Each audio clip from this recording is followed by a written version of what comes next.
Hi everyone, it's Beverly Cole. I hope you're all doing well during this pandemic. It's such a crazy time for all of us. That's why I decided I really need to focus on the benefits of digital stamping. One of the best things about it is that you can get all of the materials you need sent into your home quickly, within minutes, by using your computer and your printer. What I want to show you first is how I am printing paper on both sides to make an envelope for a miniature book. So this is a new thing that I'm doing in OpenOffice. And in the process, I discovered a couple of different tools to use to make the job quicker and easier. To make my envelope, we're going to go into OpenOffice and we're going to make a two-sided piece of paper. I'm using regular printer paper to make my envelope. Now, I used to have to go to drawing and redo all of my margins, but I've set myself up a template finally, and it's called Artsystamper page. And when I go to it, you'll see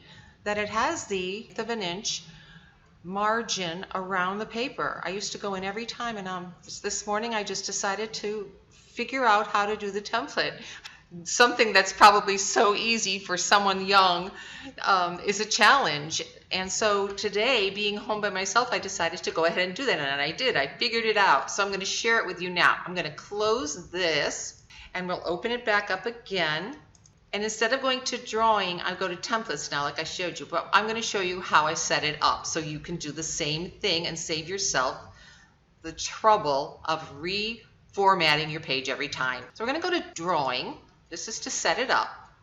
We're going to format our page like we usually do. Okay, so we go to format page. And this is the thing I used to have to do every single time, but now I don't have to because I have my template.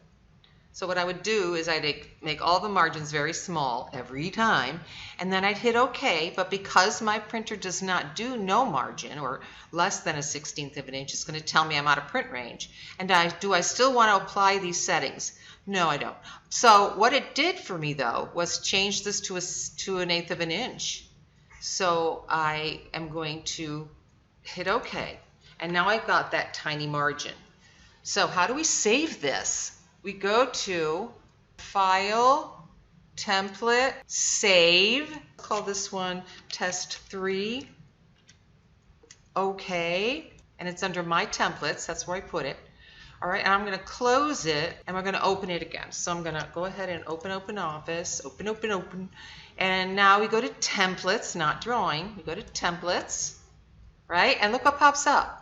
Ta-da! Isn't that awesome? So here it is, the template. I'm going to make a two-sided paper for an envelope that I need for a small book that I'm going to share with you today. We'll make the envelope together using the envelope maker. We Are Memory Keepers makes it. But I'm going to show you how to do a double-sided paper. And I'm using regular typing paper. So, did I say typing?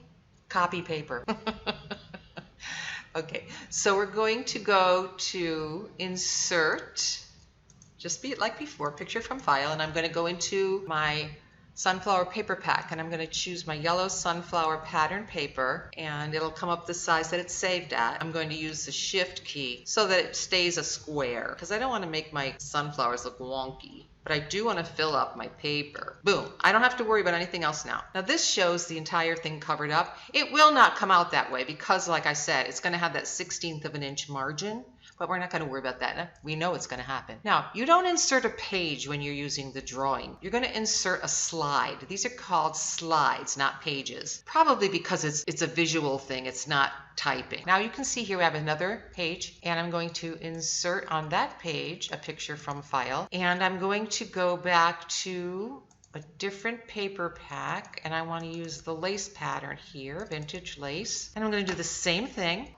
Print. You need to go to the printer settings. I'm going to go to properties, or however your printer handles this. You want to find where it says print on both sides. You hit OK and print. So once the envelope paper is printed, I went ahead and I cut all the white edges off, and then I went to the envelope punch board. See, it's printed on both sides, as you recall, and I looked for the size envelope that I wanted to make. So first I measured my little book, and it measures 2 3/4 by 4 1/4 or 4 1/4. So I looked for this closest envelope I could find, and I put a little mark right next to it here. 3 by 4.5 is the card size, closest I could get to what I had.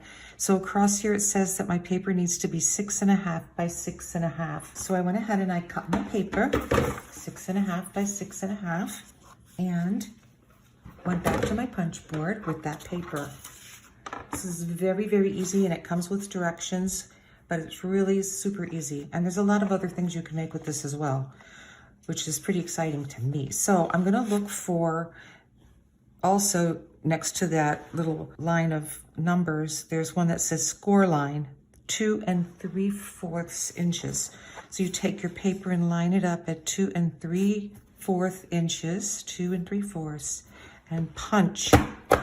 And then after you punch it, you pull out this little scorer. And the thing about this scorer is it feels a little bit thicker than a bone folder, but it's because you don't want it to be too sharp, because it'll go right through the paper. It has a little handy place to keep it too.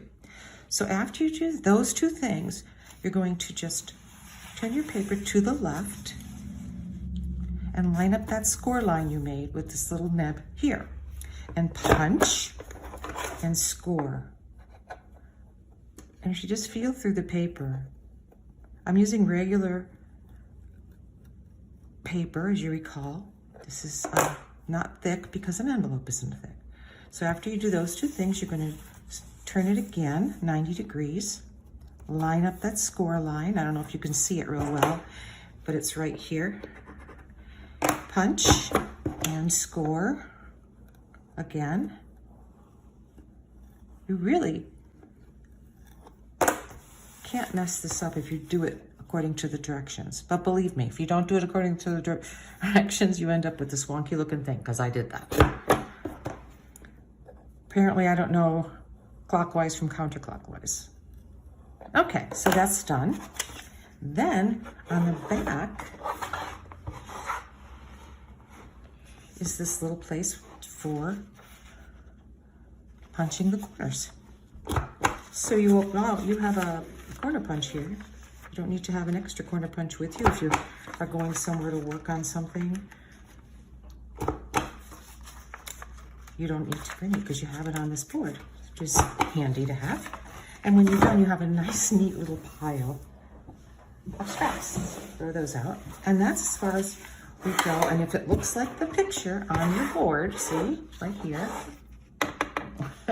then you know it's right. There. Let's move that out of the way now. And that's that. This is all punched. Now when I made this one, I didn't ink all the edges before I glued it, and I want to do that first. So we're going to we're going to ink all the edges. Wait, first I'm going to fold them. And this one I folded with the lace on the outside. I think I'm going to fold this one with the lace on the inside.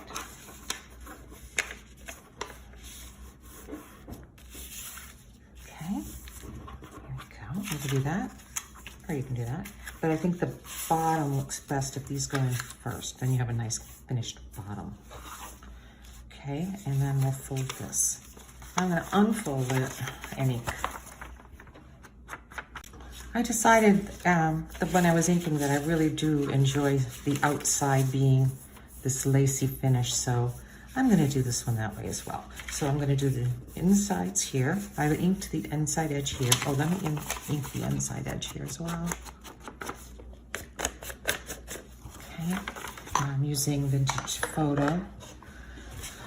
But I also love frayed burlap. I don't know where I put my frayed burlap though. So, all right, now the only two places you're going to put glue are right here and right here. Or you can use, and this not being double-sided tape, doesn't matter as long as it's something that can hold a paper, heavy paper.